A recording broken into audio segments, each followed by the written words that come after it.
Bom, meus amigos, boa noite a todos. Que Jesus continue nos envolvendo e nos amparando. A proposta de reflexão para essa noite, esse tema influência espiritual, ela vem justamente ao encontro de algumas expectativas que nós criamos em relação a essa questão, porque é muito comum as pessoas perguntarem assim: será que espírito influencia a gente? Como que funciona esse processo? Se nós temos a liberdade de escolha, já alcançamos o nosso livre-arbítrio, já temos o entendimento do que está acontecendo à nossa volta, por que ainda somos objetos de influenciação? Ou será que somos ou será que não somos? E se somos objetos, por que isso acontece muitas vezes à revelia da nossa vontade? Porque se depender de nós, nós queremos ter completa e ampla capacidade de escolha, sem nenhuma influência nos guiar o caminho. Mas vejamos que coisa interessante.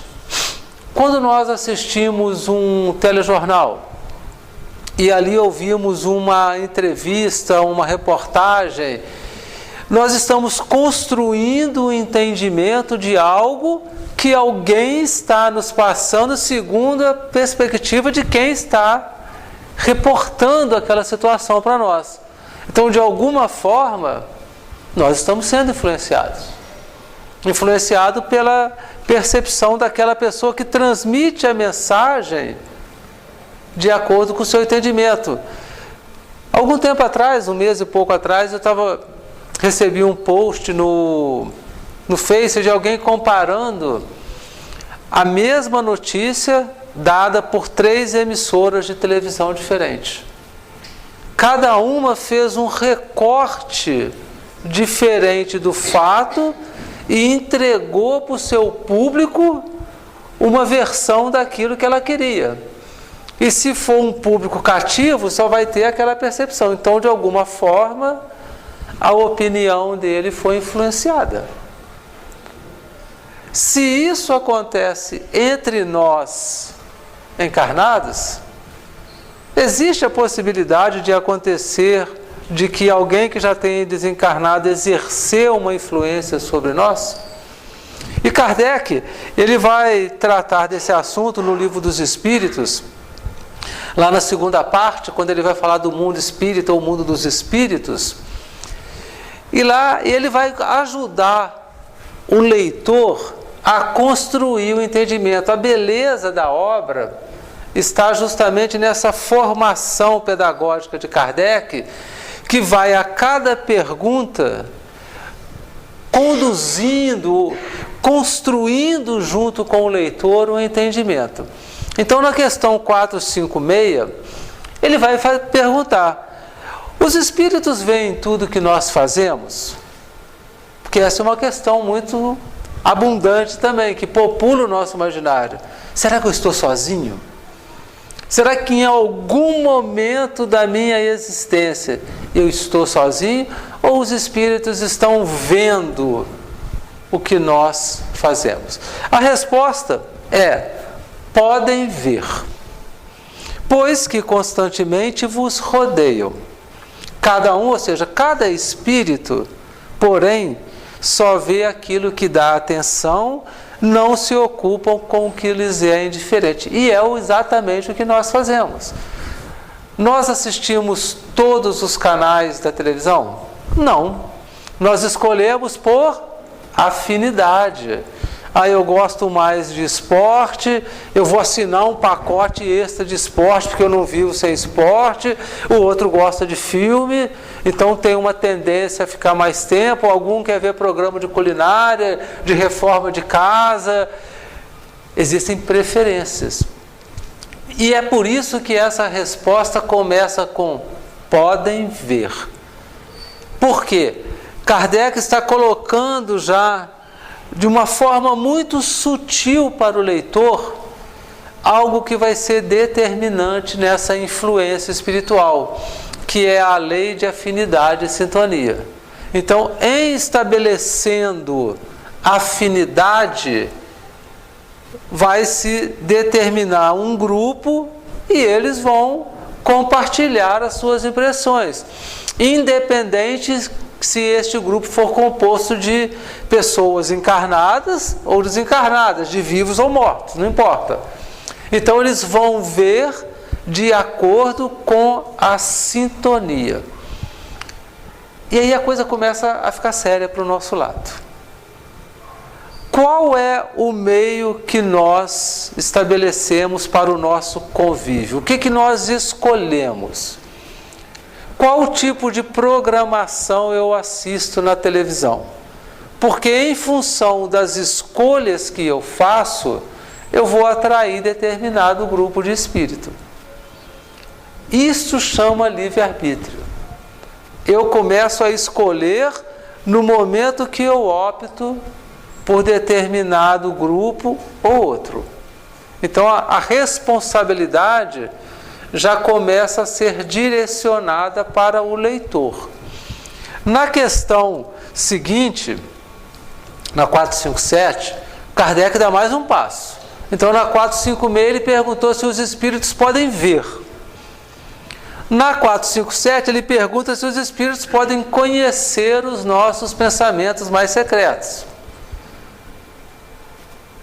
E aí a resposta é mais assustadora ainda, porque os espíritos vão responder assim: muitas vezes chegam a conhecer o que desejarias ocultar de vós mesmos. Nem atos, nem pensamentos se lhes podem dissimular, se lhes podem ocultar. Então, atos os espíritos podem ver. E os pensamentos mais íntimos também. Mas por que isso acontece? Por que os espíritos podem ver os nossos pensamentos mais íntimos? Por que eu não tenho recursos de inibir que eles conheçam os meus pensamentos mais íntimos? Porque isso gera o quê? Gera uma fragilidade para nós. Nós estamos em desvantagem. O espírito desencarnado pode estar aqui agora me observando e eu não estou vendo.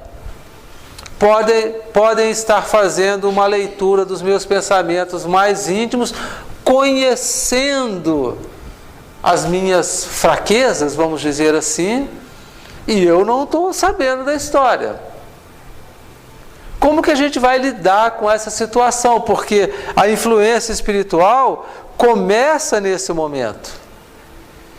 Na questão 459, ele vai fazer a pergunta derradeira.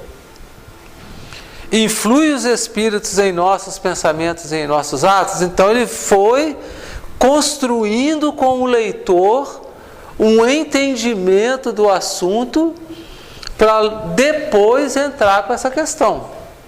Então aí que está aquilo que eu chamei da beleza da obra, da construção do conhecimento. E os espíritos vão responder assim: muito mais do que imaginais. Influi a tal ponto que de ordinário são eles que vos dirigem. Opa, peraí. Como assim de ordinário são eles que nos dirigem? Como que pode isso acontecer? Já que eu tenho o meu livre-arbítrio, já que sou eu que faço as escolhas. O Manuel Filomeno de Miranda, nesse livro Nos Bastidores da Obsessão, ele vai começar a dar uma diretriz para nós entendermos melhor como que esse processo de influenciação acontece. Ele vai dizer assim, que em toda obsessão, ou seja, em todo processo de influenciação, em toda influência espiritual, obsessão é uma palavra muito forte, né? Por isso que eu mudei o tema da palestra, porque era obsessão. Aí o pessoal ficava com medo e não vinha. A influência espiritual é mais tranquilo, o pessoal vem, né?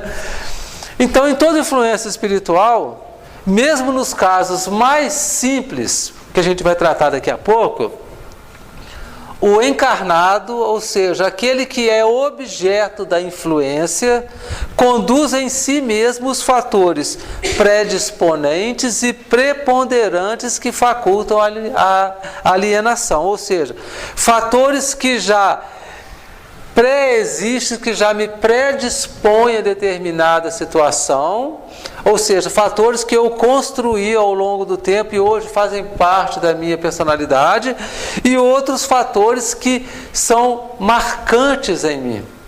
E os espíritos, não só os espíritos inferiores, como os espíritos superiores, como as pessoas em volta de nós, fazem essas leituras. Ah, o Adriano? Não, o Adriano é estressado, nervoso. Ele, qualquer coisa, já se irrita, já perde o controle. Ah, o fulano? Não, fulano é uma doçura.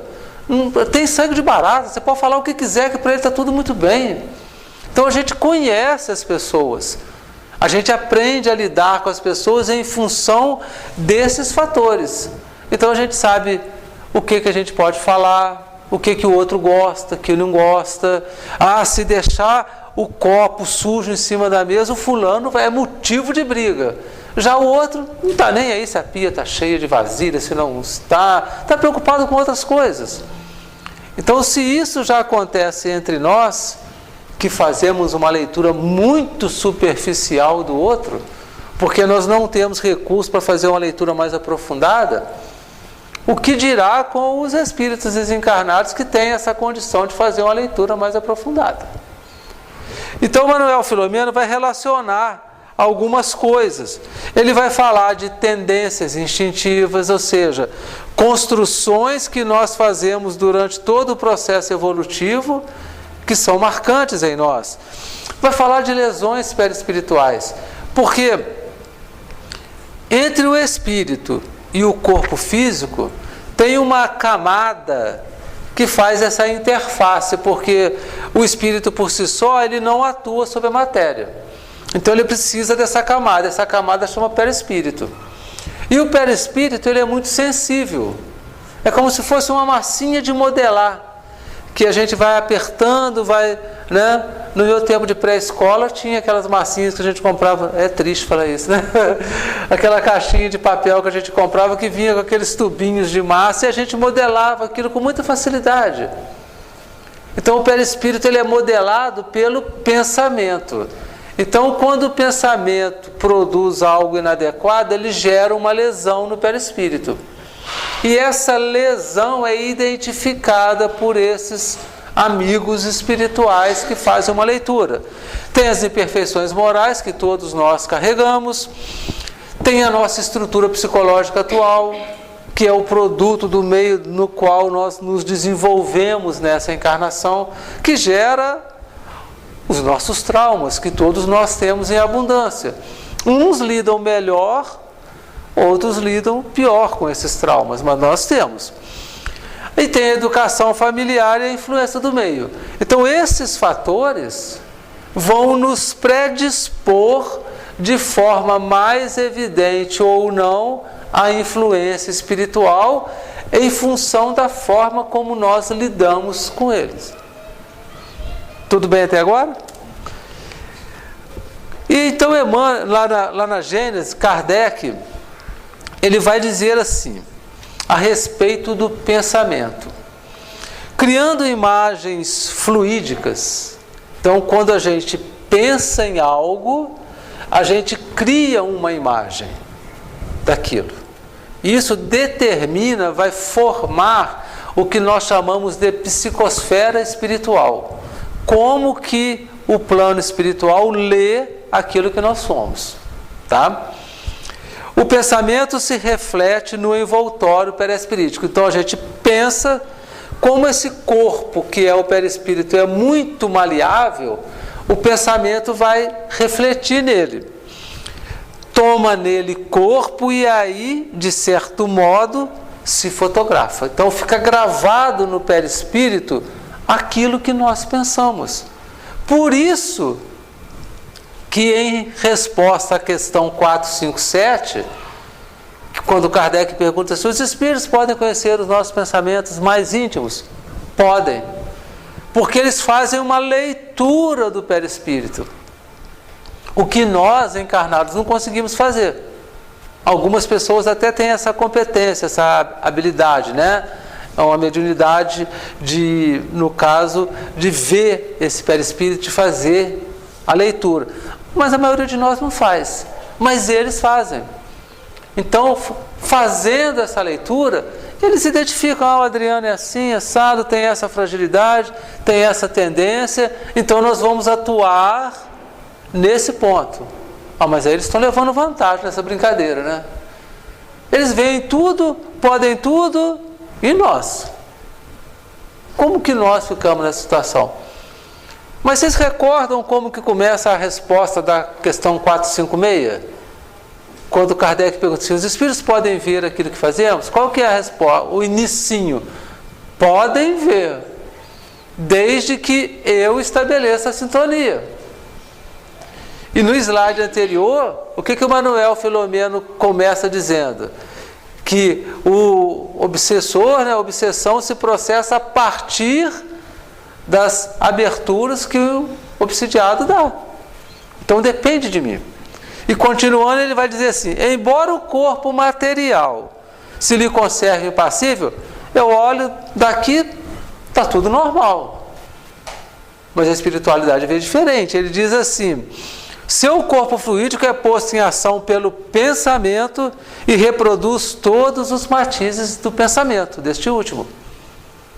E aí é muito sério. Agora vocês conseguem entender por que o plano espiritual manda toneladas de mensagens de reforma íntima?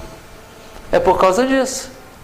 Manda essas mensagens justamente porque existe uma importância muito grande em remodelar o pensamento. É igual, por exemplo, uma pessoa muito querida desencarna, morre. E a gente gera aquele sentimento de revolta em relação àquela perda. O que o nosso pensamento está fazendo? Projetando essa revolta que vai ao encontro dessa pessoa e gera um transtorno. Porque a gente não tem o controle do pensamento quando nós pensamos. Quando nós elaboramos o pensamento, seja ele qual for, nós perdemos o controle sobre ele. E quando isso acontece, gera essas impressões, gera esses fatos. Mas vamos continuando. Um pouco mais adiante, numa outra obra chamada Roteiro, ditado por Emmanuel, psicografado por Chico Xavier, tem um capítulo lá que chama Sintonia, o capítulo 28. O benfeitor espiritual vai dizer assim: energia viva.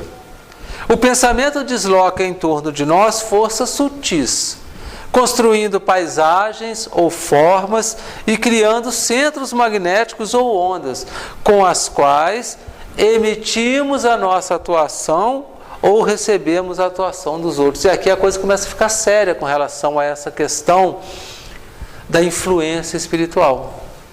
Porque quando nós pensamos algo, seja ele um pensamento elevado ou um pensamento de ódio, de dor, de revolta, de amor, de solidariedade, não importa. Esse pensamento é uma energia viva, segundo o autor, que vai deslocar forças e vai atuar no outro. Mas vai atuar em qualquer um? Não, só naqueles que estiverem vibrando na mesma frequência que eu. Mas em contrapartida, eu vou receber a influência de todos aqueles que estão vibrando na mesma sintonia. É uma via de mão dupla. Vai pensamento, volta pensamento. E a coisa é muito séria. Por isso que a espiritualidade, ela investe tanto nessa reforma do pensamento. Por isso que a gente vira e mexe, pega uma mensagem que fala assim: quando você estiver nervoso, revoltado, pare por um minuto e leia uma mensagem edificante. Por que eles estão orientando isso? Para quebrar o ciclo vicioso no qual nós entramos. Porque a gente fica voltando no pensamento continuamente e cria-se então esse ciclo vicioso. O negócio é muito sério.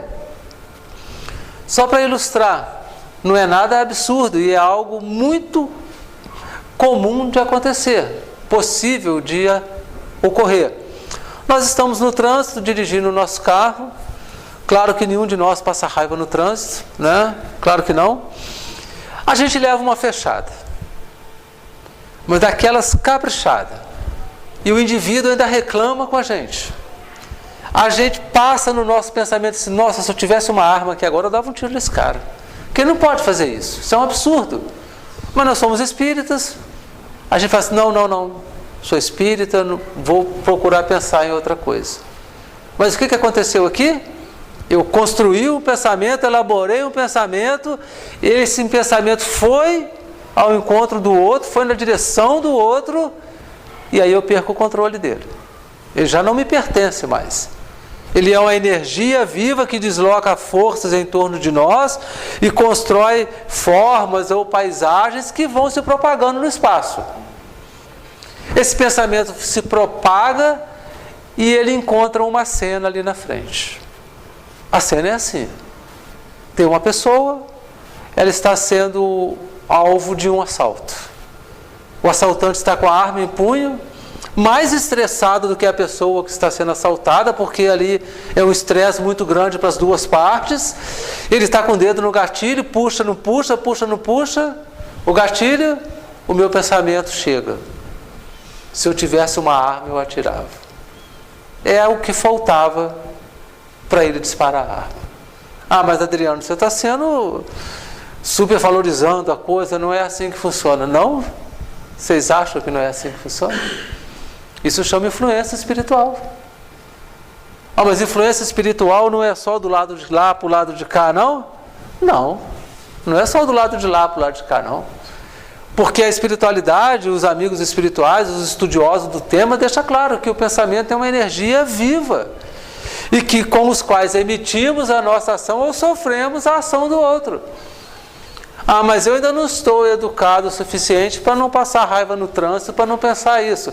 Mas eu já tenho condições de medir as consequências das minhas escolhas. Ah, então eu tenho que ter pensamento bonzinho 24 horas por dia, 7 dias na semana? Tem, a verdade é essa. Que nós precisamos buscar essa construção. Mas a gente já consegue alcançar esse patamar? Não. A gente pode observar quando nós nos preparamos para vir ao centro, por exemplo, na quarta-feira, ou para participar de uma reunião mediúnica que requer uma preparação mais adequada, de harmonia, de equilíbrio. A gente procura durante o dia esse equilíbrio, essa harmonia, mas várias situações contribuem para a perda desse equilíbrio. E o nosso pensamento fica igual uma senoide. Vocês sabem o que é uma senoide? É aquela onda, né, que tem uma parábola para cima, uma para baixo, uma para cima, uma para baixo. Ou seja, num dado momento está tudo muito bem, nós estamos em equilíbrio, alguma coisa acontece, é como se fosse um gatilho que dispara em nós um desequilíbrio e aí a gente baixa o padrão vibratório. Aí a gente se alerta para a situação, retoma o equilíbrio. Então a gente vai nessa senoide aí, pelo dia fora, até conseguir o equilíbrio desejado. Então, por esse motivo, é que a espiritualidade vai orientando e vai remetendo para nós a responsabilidade sobre essa influência. Lá no Evangelho segundo o Espiritismo, no capítulo que trata sobre a coletânea de preces espíritas, Kardec vai falar que a obsessão, ou seja, a influência espiritual negativa, é a ação persistente de um espírito que o espírito mau exerce sobre um indivíduo. Apresenta caracteres muito diversos, desde uma simples influência moral, sem perceptíveis sinais exteriores, até a perturbação completa do organismo e das faculdades mentais. Mas o interessante é observar aqui que ele coloca que é uma ação persistente. Então, se eu estiver indo embora aqui, passar pela praça ali embaixo, tiver um espírito ali não tão evoluído e ele resolver me acompanhar até em casa, e em dado momento ele percebe que ele não vai encontrar em mim aquilo que ele busca, isso não é obsessão. é apenas acompanhou ali para ver se tinha algo que me interessava, se interessava a ele, não achou nada, foi embora. Porque a obsessão é algo persistente. E segundo Kardec, começa desde uma imperceptível influenciação moral até algo mais grave. Algo que paralisa a razão, algo que paralisa a vontade. E aí a situação ela começa a ficar um pouco mais séria. Nós temos aqui um quadro demonstrativo de como esse processo de influenciação acontece. Os tipos de influência espiritual que podem acontecer. Porque quando Kardec vai tratar de influência espiritual, lá na questão 459, ele pergunta assim: influem os espíritos em nossos pensamentos, em nossos atos? Ele não fala assim, influem os espíritos desencarnados. Ele fala espíritos. E todos nós, encarnados ou desencarnados, somos espíritos. Uns estão temporariamente encarnados, outros estão desencarnados, mas somos espíritos. Nós gostaríamos que esse processo fosse sempre dessa forma. O desencarnado influenciando o encarnado, que é o tipo que a gente percebe como mais comum. Mas existe também um processo diferente, que é quando o encarnado influencia um desencarnado, exerce uma perseguição. Ah, mas peraí, como que uma pessoa que está viva vai perseguir, vai influenciar uma pessoa que já morreu? Vai alguém morrer devendo dinheiro para a gente? Primeira coisa que eu vou falar: Eduardo, vamos fazer uma reunião mediúnica lá para que ele venha assinar o cheque para mim, porque eu tenho que receber. Eu não consigo resolver a situação, eu quero meu dinheiro de volta. E a mesma coisa quando nós não nos conformamos com a desencarnação de um ente querido. E a gente fica naquele sofrimento contínuo, naquela revolta contínua. E isso, como a gente já viu, o pensamento vai alcançar a pessoa. Vai gerar um desequilíbrio no espírito que já desencarnou, que está passando por aquele momento de transição, que precisa de paz, precisa de uma prece, de um carinho, de uma lembrança gostosa, boa. Ah, então eu não posso chorar quando um ente querido morre? Claro que pode, ninguém é de ferro. A gente vai sentir saudade, vai chorar, vai sentir a ausência da pessoa ali. Vai doer? Vai, claro que vai doer. Em todos nós vai doer. Isso é natural que seja assim. Mas nós não devemos nos revoltar, é diferente. Entender, lembrar de momentos felizes com a pessoa, momentos bons, reviver aquilo, trazer aquela emoção gostosa de volta, porque isso gera uma vibração boa para a pessoa que já partiu. Então é assim que funciona. Então há essa influência. Uma outra forma de influência é de desencarnado para desencarnado. E isso aí a gente vê exemplos, muitos exemplos na obra do André Luiz. Quando um espírito desencarnado exerce uma influência sobre o outro, a fim de exercer um domínio ali e utilizá-lo para determinado fim. Mas também existe a influência de encarnado para encarnado. É aquela pessoa que usa a sua habilidade, seja de oratória, aquela pessoa que tem aquela conversa doce, que chega na conversa e convence o outro a fazer aquilo que ele quer. Isso é influência. Ou que eu uso o poder econômico para exercer minha influência. Aqui em casa quem trabalha sou eu, quem traz o dinheiro aqui para dentro, então quem manda sou eu. Eu que escolho o canal da televisão que eu vou assistir. E ninguém fala nada. Isso também é influência. Estou exercendo o meu domínio, subjugando o outro. Além dessa, existe a influência recíproca, mútua. Eu persigo alguém, alguém me persegue e a gente vive muito bem, obrigado com isso. Exemplo, claro que isso não acontece conosco, nós somos espíritas, a gente não faz isso não. Aí de manhã, o vizinho acorda, varre o lixo para frente do meu portão. Aí eu levanto, vejo o lixo ali, varro de volta para o portão dele. E a gente fica nessa peleja uma vida inteira. E vai vivendo essa disputa. Eu passo raiva quando eu vejo o lixo ali, fico estressado, respiração ofegante, nervoso, vou lá dentro, pego a vassoura, varro de volta. E a gente vai vivendo assim. Aí ele sai, vê também, fica nervoso. Isso é perseguição mútua. Aí a gente vive assim. Se tirar isso, parece que a vida perde o sentido. Vou acordar de manhã, não vai ter com quem eu brigar, o que eu vou fazer? Então a gente tem que atentar para esses sinais. E finalmente tem a auto-obsessão.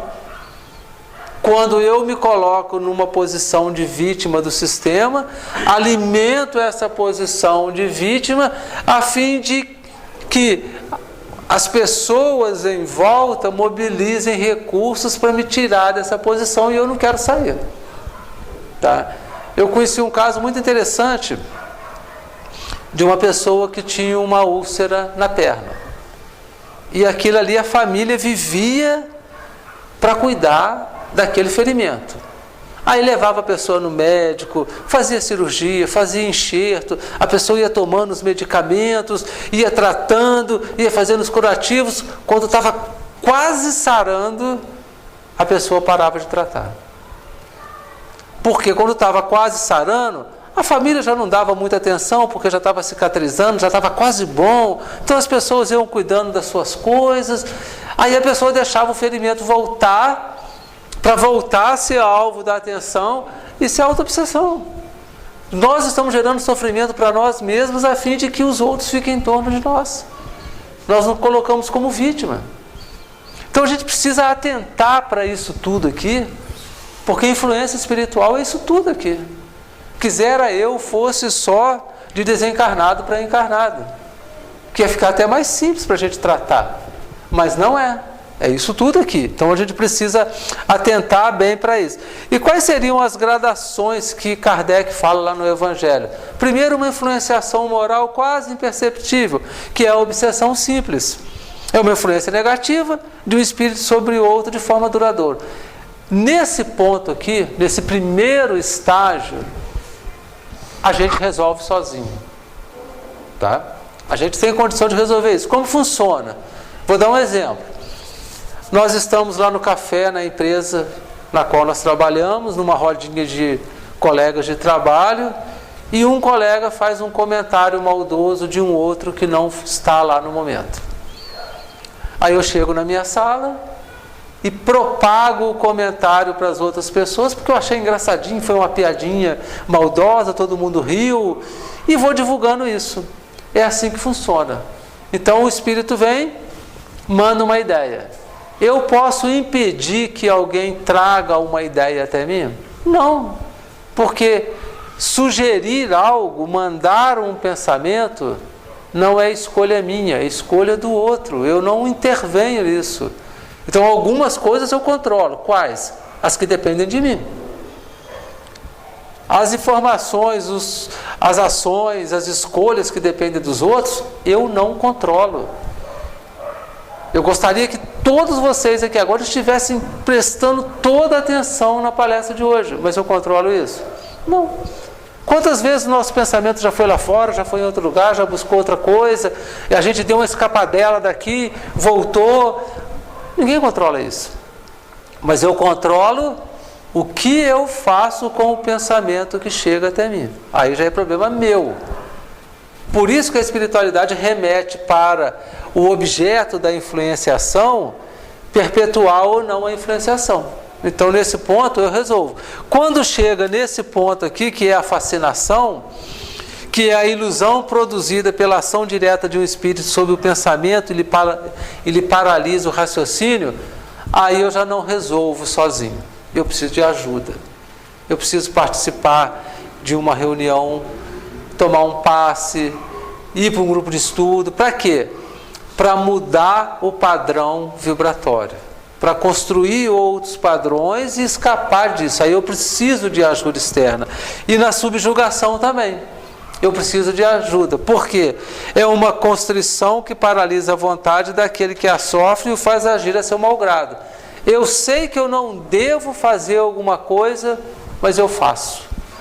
Então, enquanto a fascinação paralisa o raciocínio, a subjugação paralisa a vontade. Cabe uma observação aqui. Nem a fascinação, nem a subjugação começam de um momento para o outro. Todas as duas passam pela obsessão simples primeiro. Todo o processo de obsessão, de influenciação espiritual, começa na obsessão simples. Começa no ponto no qual eu posso resolver a situação. Se eu deixar perdurar, prosseguir, aí eu perco o controle. Aí não dá para eu controlar mais. Aí a questão fica mais complicada um pouco. E lá na Gênesis, Kardec vai dizer assim: assim como as enfermidades resultam das imperfeições físicas que tornam o corpo acessível às perniciosas influências exteriores, a obsessão decorre sempre de uma imperfeição moral que dá ascendência ao espírito mau, ou seja, a causa está em mim. O obsessor não é tão vilão da história quando a gente pensa. Ele está ali no livre-arbítrio dele, produzindo os pensamentos dele. Agora, quem faz a escolha sou eu que faço essa opção. Aí Manuel Filomeno de Miranda ainda vai ir um pouco mais além nesse conceito.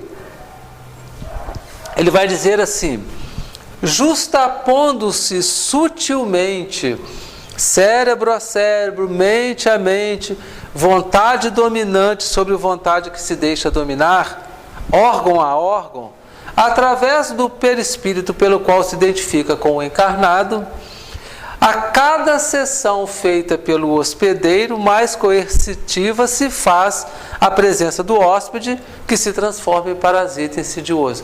Remete totalmente a responsabilidade para o influenciado, para o obsidiado. Quando ele fala assim, vontade dominante sobre vontade que se deixa dominar. Eu tenho escolha, eu tenho livre-arbítrio. Quando um pensamento que não é adequado chega até mim, eu posso escolher o que eu vou fazer com esse pensamento. Eu posso repelir ou posso receber, posso acolher. A escolha é minha. E ele ainda continua dizendo, né? A cada sessão feita pelo hospedeiro, ou seja, pelo obsidiado, pelo influenciado. Então, cada vez que eu abro mão de um princípio moral meu, eu estou abrindo mais campo de ação para o espírito obsessor. E a coisa vai ficando séria, né, para o nosso lado. E esse obsessor acaba tomando corpo, tomando conta de tudo, né? E lá no Pensamento e Vida, naquele capítulo Obsessão que nós citamos anteriormente, Emmanuel ainda vai dar mais ênfase a esse processo, que ele vai dizer que não há obsessão unilateral. É um processo, é uma via de mão dupla. Toda ocorrência dessa espécie se nutre à base de intercâmbio mais ou menos completo. Então o espírito traz um pensamento maldoso, eu acolho aquilo, transformo aquilo numa piadinha, aí eu fico popular entre as pessoas que vão rir da piadinha, vão achar engraçadinha, aí depois o espírito traz outro pensamento, então ele me dá o que eu quero e eu também, em contrapartida, entrego o que ele quer. A gente vai se nutrindo com esses pensamentos um ao outro. E aí ele vai continuar dizendo, né? Quanto mais sustentada as imagens inferiores de um espírito para o outro, em regime de permuta constante, mais profundo o poder da obsessão, de vez que se afastam da justa realidade para os círculos de sombra em que se entregam a mútuo fascínio. Então, migra de obsessão simples para uma fascinação ou uma subjugação. Porque o processo se torna mais forte. E aí eu já não consigo escapar sozinho. Porque eu passo a viver sob aquela influência. E aí entra em ação a lei de afinidade e sintonia. Não tem como. Não tem como escapar desse processo só porque eu quero. Porque a gente vê como que é difícil mudar esses padrões em nós. Muitas vezes nós lemos uma mensagem, participamos de um grupo de estudo onde determinado assunto está sendo debatido, e a gente entende, naquele momento, que existe um caminho melhor do que aquele que eu estou seguindo atualmente. Por exemplo, o caminho da paciência. A gente entende que é melhor ser paciente do que viver num ambiente, num caminho de estresse permanente. Mas a gente consegue fazer essa mudança só porque a gente entendeu isso? Não. Nós não conseguimos fazer essa mudança só porque a inteligência já construiu o conhecimento em torno desse assunto. Por que é assim? Porque ao longo de todo o nosso processo evolutivo, nós construímos e consolidamos modelos. E esses modelos, todos esses modelos em conjunto, resultam naquilo que nós somos hoje, na nossa personalidade, nos condicionamentos que nós criamos. Então, uma doutrina que tem 160 anos de existência, será que ela é capaz de mudar esses condicionamentos de uma hora para outra? Não, existe um trabalho árduo dentro de nós, muito árduo, para que a gente desconstrua determinados modelos que nós entendemos que já não atendem às nossas necessidades, porque construímos uma percepção diferenciada da realidade e entendemos que aquilo não serve mais. Então a gente precisa desconstruir esse modelo e reconstruir um modelo novo no lugar. E isso dá um baita trabalhão para a gente. É muito difícil essas mudanças. Que a gente passa, não, a partir de hoje eu vou ter paciência no trânsito. Não é assim tão simples. A gente não consegue, né? E uma vez eu fui numa reunião do AA, estava fazendo um trabalho de faculdade, tinha uma matéria de psicologia, aí tinha que ir assistir uma reunião do AA e fazer um relatório. O trabalho era esse. Aí eu fui assistir a tal reunião. Chegando lá, eu sentei lá no fundo para não perturbar, né? Fiquei sentadinho lá, foi até eu, mais alguns colegas de classe, sentamos lá. E os depoimentos lá na frente não escapavam muito daquilo que eu já conhecia dos depoimentos deles, cujo lema era mais de 24 horas sem consumir bebida alcoólica. Mas um rapaz foi lá na frente e ele começou o depoimento dele de uma forma diferente. Ele começou falando assim: eu sempre me senti muito incompetente com relação ao lema do AA, mais 24 horas. Pelo simples fato de eu não conseguir ficar 24 horas sem ingerir bebida alcoólica. E aquilo gerava em mim uma frustração imensa. Era um sentimento de derrota frequente. Eu nunca conseguia vir aqui na frente e, como os meus colegas, falar mais 24 horas. E isso me deixava extremamente triste. Eu então, dizia ele, resolvi mudar o lema do AA. Passei o lema para mais 5 minutos. Ele disse assim: eu fiquei muito feliz quando eu venci os primeiros 5 minutos sem beber. Depois que já estava muito fácil para mim, eu mudei o tema de novo, o lema. Passei para mais 15 minutos. E fiquei feliz quando eu consegui. Eu fiquei forte. E aí mudei de novo. Mais 30 minutos, mais 1 hora, 2, e hoje eu posso dizer aqui, mais 24 horas. Esse depoimento me marcou muito. Porque se nós não conseguimos um estado de harmonia plena e de pensamento moral elevado pleno, mesmo sabendo, já tendo construído o conhecimento dessa necessidade, isso gera em nós uma angústia da melhora. A gente sabe o que tem que fazer, mas não consegue fazer. E isso gera uma certa sensação de incompetência, de falta de recurso para resolver as coisas. Mas se nós focarmos em pequenos detalhes na vida da gente, detalhes que nós sabemos que, bom, aqui eu já consigo vencer. Essa parte eu já consigo modelar diferente na minha vida. E ir fazendo pequenas reformas, porque isso traz uma sensação de vitória. Dá o que nós chamamos de um feedback, um retorno daquele investimento, um retorno de sucesso naquela etapa, porque a natureza a gente sabe que não dá saltos.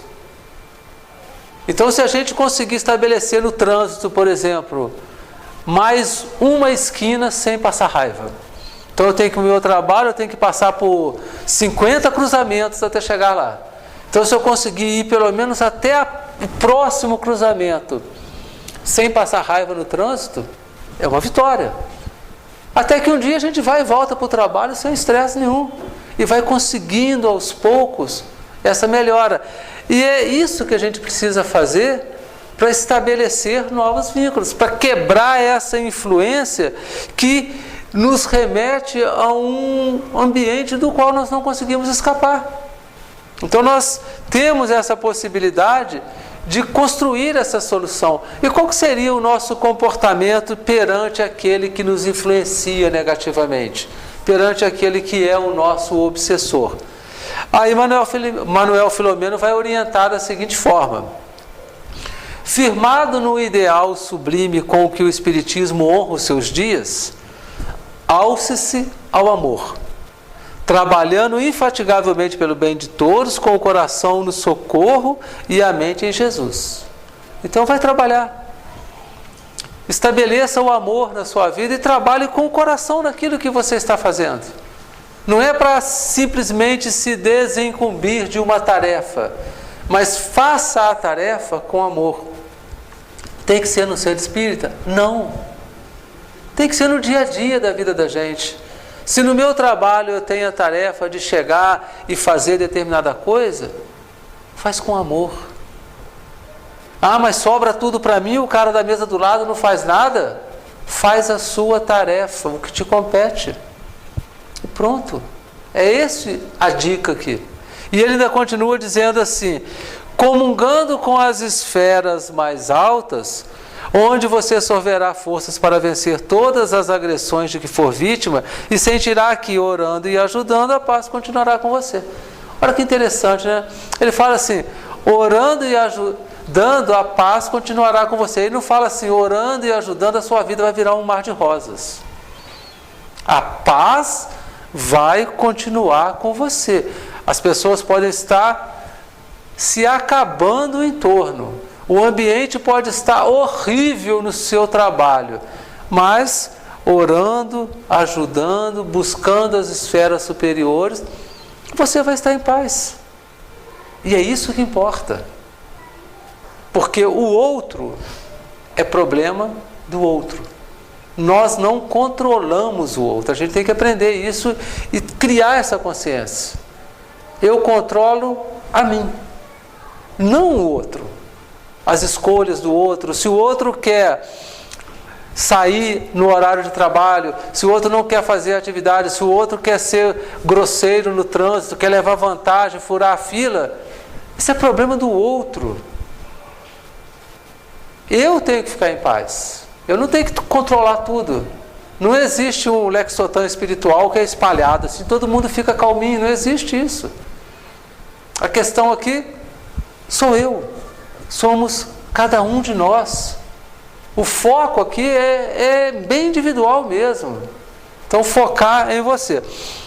Perante o obsidiado, perante aquele que está sendo objeto de uma influência, aplique a paciência e a compreensão, a caridade da boa palavra e do passe, o gesto de simpatia e cordialidade.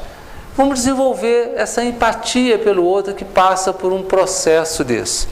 Mas continua o benfeitor dizendo assim: todavia, a pretexto de bondade, não concorde com o erro a que ele se afervora. Eu não tenho que concordar com o outro. Se ele está nervoso, eu não tenho que ficar nervoso porque ele está nervoso. Se ele está agressivo, eu não tenho que ficar agressivo porque ele está agressivo. É isso que ele está dizendo aqui. Nem com a preguiça mental em que se compraz, ou mesmo com a rebeldia constante em que se encarcera. Então eu tenho que agir com paciência, com compreensão, com caridade, gesto de simpatia, de cordialidade, mas eu não tenho que concordar com ele. Porque ele vai dizer assim: ajude-o quanto possa. No entanto, insista para que ele se ajude, contribuindo para, com a ascensão de seu próprio espírito, auxiliar aquele outro ser que, ligado a ele por imposição da justiça divina, tem imperiosa necessidade de evoluir. Eu costumo brincar e falo assim: quer ser meu obsessor? tudo bem, mas tem que ir lá comigo fazer palestra quarta-feira. Não quer ficar junto comigo? Então eu tenho que chegar em casa depois do trabalho e sentar para estudar. Não tem outro jeito. Porque é isso que eu estou fazendo. Então você senta lá no banco de trás do carro, no banco da frente e vem, vamos fazer palestra. Então é isso que ele está dizendo assim, porque na autoajuda eu vou ajudar o outro a se melhorar também. Então ele vai fazer essa leitura, vai ver que existe um outro caminho. Por isso que a espiritualidade, ela traz tanta mensagem sobre autoajuda. E uma delas diz, né, Emmanuel? Dar novo pasto à mente pelo estudo que eleve e consagrar-se em paz ao serviço incessante é a fórmula ideal para libertar-se de todas as algemas. Por quê? Quando nós adquirimos conhecimento, a nossa percepção da realidade muda. Nós fazemos uma releitura da realidade numa perspectiva mais abrangente, mais profunda. Então a gente consegue perceber as coisas melhor, de uma forma mais ampla. E ele continua dizendo assim: pois que na aquisição de bênçãos para o espírito e no auxílio espontâneo à vida que nos cerca, refletiremos sempre a esfera superior, avançando por fim da cegueira mental para a divina luz da divina visão. Ou seja, é perceber com clareza, é ver mais distante, é entender que atualmente a nossa visão ainda é muito acanhada da realidade. Precisamos melhorar essa percepção para fazer escolhas mais acertadas. É claro que com isso o nosso livre-arbítrio aumenta e, consequentemente, a responsabilidade pelas escolhas também aumenta. Mas se nós queremos ser livres efetivamente, o caminho é esse. É seguir por esse caminho. Mas muitas vezes a vida parece assim para a gente. Esse emaranhado disformes de situação. Parece que a vida destrói tudo que está em volta, cria complicações.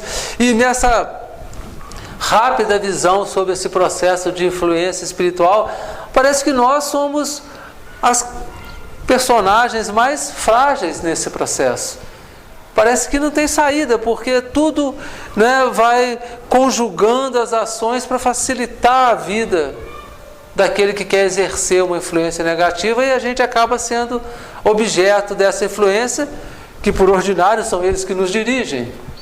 Mas eles, quem que nos dirigem? Qual a escolha que nós fazemos? A quem nós delegamos? Porque nós temos a opção. Nós podemos delegar essa direção a uma influenciação espiritual mais elevada, que nos traz propostas mais nobres, que nos remete a escolhas mais edificantes, mas podemos delegar também a outros aspectos dessa realidade espiritual que traz sugestões menos edificantes, menos nobres para nós. E às vezes as coisas parecem assim. Mas basta uma pequena mudança na forma de perceber que, com a luz da doutrina espírita, tudo ganha um contexto diferente. Aquilo que antes parecia algo tenebroso, sinistro, pode se transformar num caminho que, sustentado pelo Evangelho do Cristo, e com essa releitura que a doutrina espírita propõe, possibilitar uma percepção diferenciada daquilo que parecia a realidade anterior. E para nós terminarmos, fica essa mensagem de Manuel Filomeno de Miranda: não há força operante no mal que consiga penetrar uma mente asepsiada pelas energias vitalizadoras do otimismo, que se adquire pela irrestrita confiança em Deus e pela prática das ações da solidariedade e da fraternidade. Portanto, está em nossas mãos. A escolha só compete a nós. Que saibamos, a partir de agora, já orientados por esse conhecimento, fazer escolhas mais acertadas em nossas vidas e escolher o caminho que vai nos agradar mais. Muito obrigado a todos. Tenham uma boa noite.